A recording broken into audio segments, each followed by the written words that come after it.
parce que on n'a pas attendu 2010 évidemment pour imaginer les conséquences de ce parasite, puisque déjà dans les années 2003-2004, il est déjà en Italie. Alors, je ne sais pas si ça vous rappelle pas quelque chose, la fastidiose hein, qui vient de débarquer maintenant. Donc on est toujours dans une problématique, voilà, c'est sur un territoire qui est très voisin, très proche, c'est l'Italie. Donc le Cynips, pareil, dans les années 2000, le Cynips est dans la région du Piémont. Voilà. Donc c'est déjà sur place, quoi, hein, finalement. On essaye de mettre en place rapidement une barrière sanitaire. On demande tout de suite l'interdiction à l'Europe, hein, l'interdiction d'introduction de plants de châtaigniers pour éviter que le Cynips n'arrive trop tôt sur la Corse. Bon, évidemment, même réponse que ce qui a été fait au comité hein, qui vient de se constituer pour la fastidiose, c'est qu'on est dans l'Europe, ça c'est les contraintes hein, finalement de ce grand territoire européen, et qu'on ne peut pas interdire à quelque chose de circuler sur ce territoire parce que l'Europe propose des mesures sanitaires qui sont fortes, qu'on appelle le passeport phytosanitaire, et qui normalement garantit l'état sanitaire d'un végétal. La preuve, c'est que le Cynips est arrivé en 2010 en Corse par l'introduction vraisemblablement de plants de châtaigniers achetés soit lors d'un voyage d'agrément, quelqu'un sans pour autant prendre conscience hein, de ce qu'il fait, hein, puisqu'il n'y a pas de symptômes au départ hein, de ce Cynips. Donc voilà, on part en voyage, on achète un arbre, on revient sur place, on le plante, on est content, comme on peut le faire pour un olivier, pour une plante d'ornement, etc., etc. On n'a jamais conscience que cet acte peut être le déclencheur finalement de quelque chose, d'une catastrophe sanitaire. Donc, première démarche dans les années 2000, entre 2000 et 2005, bon, ben, on est contré par la réglementation européenne, mais très vite on va en Italie pour voir ce qui se passe, on comprend très vite que le Cynips, c'est la perte de châtaignes. C'est la récolte qui est perdue, donc automatiquement, avec cette perte de récolte, ben, tout qui décline. C'est la perte de revenus pour un cassiniculteur. Évidemment, il n'y a pas de châtaigne, donc pas de farine de châtaigne, pas de châtaigne fraîche, aucun produit dérivé de ce fruit, mais c'est aussi une perte pour l'apiculteur, parce que le Cynips, il faut savoir qu'il attaque le bourgeon floral, hein, le bourgeon qui va donner les feuilles, qui va donner les fleurs, qui va donner les bogues et les fruits. Donc s'il attaque ce bourgeon, s'il n'y a pas de fleurs, s'il n'y a pas de pollen, il n'y aura pas de miel de châtaignier. Donc l'apiculture est touchée par ce parasite, et évidemment tout le secteur alimentaire pour l'élevage porcin, caprin, ovin, bovin, etc. Donc de là une véritable catastrophe économique, une perte de revenus agricoles, mais pour plusieurs secteurs. Plus ensuite, le risque de voir notre châtaigneraie accablée du vieillissement, des autres maladies, hein, le chancre et l'encre, des autres parasites, de l'abandon, de la divagation, enfin bon, je dirais, ça cumule quand même pas mal, plus le Cynips,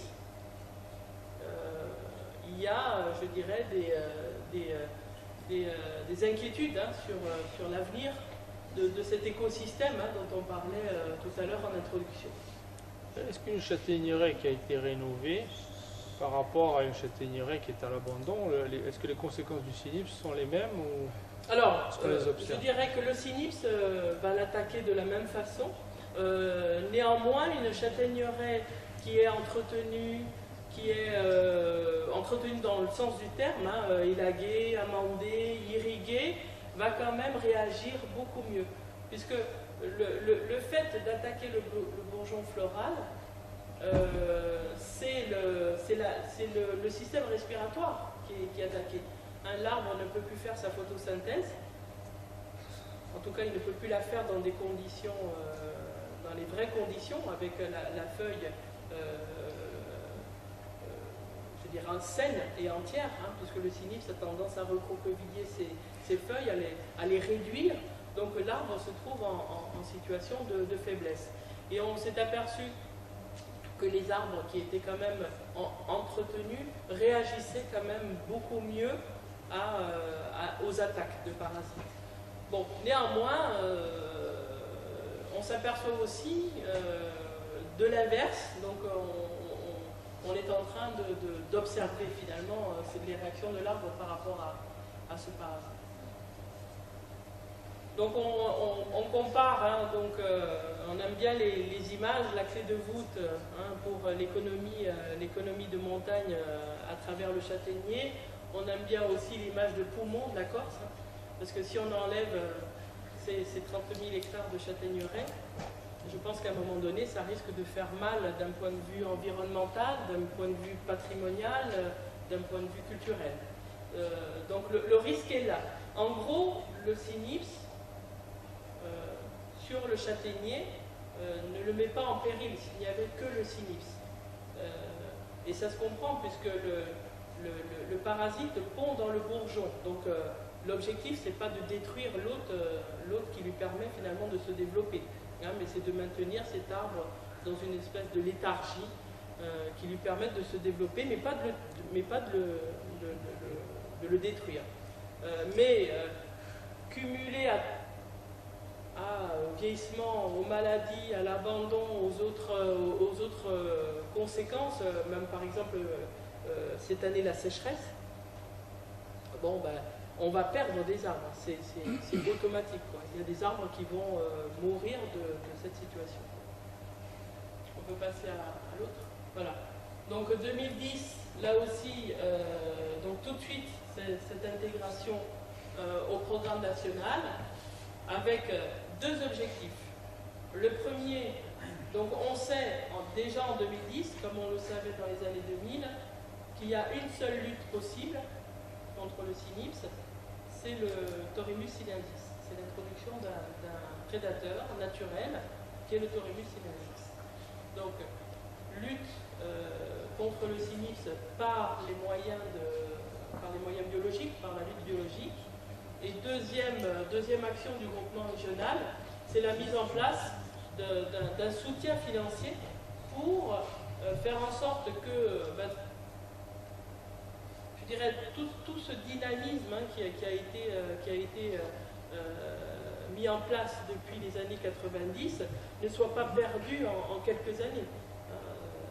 L'idée, c'est de maintenir les producteurs sur leur territoire, sachant pour autant qu'ils ne vont pas ramasser de châtaignes. Donc, comment arriver à trouver une solution pour répondre à cette problématique? Donc là, on a posé la question à la région, à la collectivité territoriale, et c'est avec la CTC, donc l'ODARC, qu'on a trouvé finalement une mesure qu'on appelle aujourd'hui une mesure de soutien régional. L'idée, c'est pendant la période où le châtaignier ne va plus produire de fruits, qui est environ de 5 ans, là aussi c'est une hypothèse, hein, on est en plein dedans. Pendant 5 ans, la région, par le biais du groupement, puisque le groupement aujourd'hui est un organisme entre guillemets agréé par la région, hein, c'est pour la filière châtaigne la référence, donc par le biais du groupement, une mesure financière à hauteur de 2 000 € l'hectare pour les opérateurs, les producteurs adhérents de la démarche de qualité. Alors, c'est vrai que là aussi, on pourrait se dire, mais pourquoi ne pas étendre cette mesure finalement à l'ensemble des producteurs ou des exploitants, ou voire même des propriétaires. Mais évidemment, le montant qu'il faudrait pour pouvoir satisfaire toutes ces catégories, on n'y arriverait pas, quoi. Ça serait impossible à gérer. Donc, la région a finalement privilégié, on peut le dire, privilégié les exploitants agricoles qui ont fait l'effort à un moment donné de se lancer dans une démarche de qualité. Donc, les producteurs qui sont identifiés en appellation, lorsqu'ils sont dans une situation de perte de production massive, à ce moment-là, ils sont aidés à hauteur de 2 000 € l'hectare sur 10 hectares maxi, ça ne peut pas être aussi extensible, sur 10 hectares maxi, de manière à entretenir cette châtaigneraie sans pour autant récolter de fruits, mais en attendant que le Torumus sinensis soit suffisamment diffusé et multiplié sur le territoire pour qu'il puisse contrer le cynips et pouvoir avoir un retour de production au bout de 5 ans. Donc ça, c'est les deux actions du groupement. Lutte biologique et mesures de soutien. Bon, ça on en a parlé. Oui. Là. Donc la femelle pond dans le bourgeon floral. Le bourgeon qui va donner naissance aux fleurs, aux feuilles, aux fleurs, aux bogues, aux fruits. Il est attaqué pour la saison ou... La larve va passer une année dans ce bourgeon, donc va former une gale. Voilà.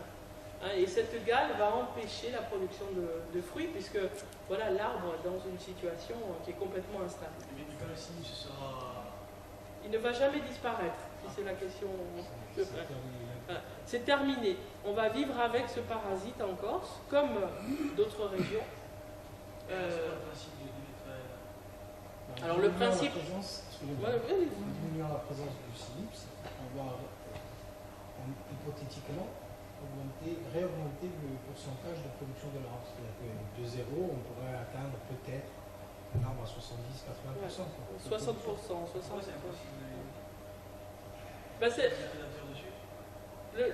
On va vite comprendre pourquoi on ne peut pas l'éliminer, parce qu'une femelle de cynips, d'ailleurs il n'y a que des femelles, il n'y a pas de mâle. Normal. Il n'y en a pas besoin. C'est pour ça que ça détruit tout. C'est pour ça que ça détruit tout. C'est un modèle de société aussi. C'est un modèle de société.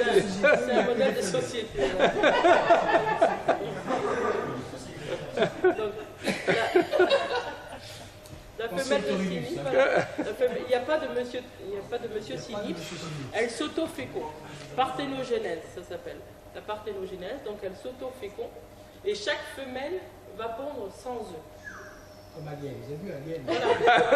Mais je vais vous dire, donc on est parti dans le cadre du programme de lutte contre le cynisme, on est parti à l'INRA Sophia Antipolis pour suivre des stages pour comprendre le cycle biologique de cet insecte.